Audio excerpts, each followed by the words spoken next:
আগের দিন পার্শে মাছ কিনেছিলাম, তার সাথে এই যে দুটো ইলিশ মাছের বাচ্চা ছিল।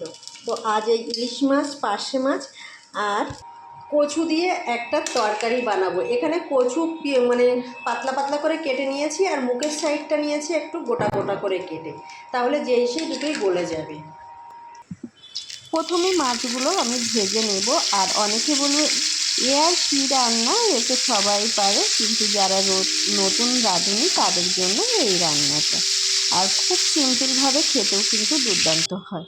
কড়াইতে তেল দিয়ে দিলাম, এখানে সরিষার তেল পরিমাণ মতো দিয়ে দিলাম, ফোড়ন হিসেবে তেজপাতা আর শুকনো লঙ্কা দিয়ে দেব। আর এক মুষ্টি পেঁয়াজ দিয়ে দিলাম চিপকে। এবার ভালো করে ব্রাউন কালার যখন হয়ে আসবে পেঁয়াজ, তার মধ্যে দিয়ে দেব আদা রসুন বাটা।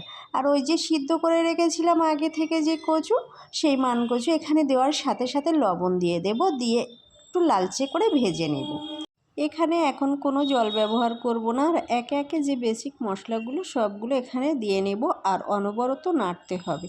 বেশ ভাজা ভাজা হয়ে আসবে, তাহলে কিন্তু গাল লাগার কোনো সম্ভাবনা থাকবে না। এখানে মরিচ, ধনিয়া, শুকনো লঙ্কা, জিরা, একটু গরম মশলা দিয়েছি হালকা। আর কচুতে গরম মশলাটা দিলে বেশি ভাল লাগে বলে আমি দিয়েছি, যারা চান না স্কিপ করে যাবেন।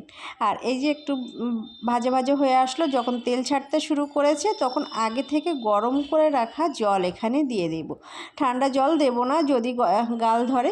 সিদ্ধ করে নিয়েছি, গাল লাগবে না, তবুও একটা সম্ভাবনা থেকে যায়, তার জন্য গরম জল দেবেন, গাল লাগবে না। আর এই যে হয়ে এসছে, মানে ভালো করে ফুটে এসছে, সিদ্ধ হয়ে এসছে, তখন ওই আগে থেকে ভেজে রেখেছিলাম যে মাছগুলো, সেই মাছগুলো দিয়ে এখানে আমি একটু জিরা আর মরিচ শুকনো খোলায় গুঁড়ো করে রাখি, সেই মশলা এর উপরে ছিটিয়ে দেব। দিয়ে আমি 15 থেকে 20 মিনিটের মতো আবার রান্না করে নেব, তাহলে হয়ে যাবে।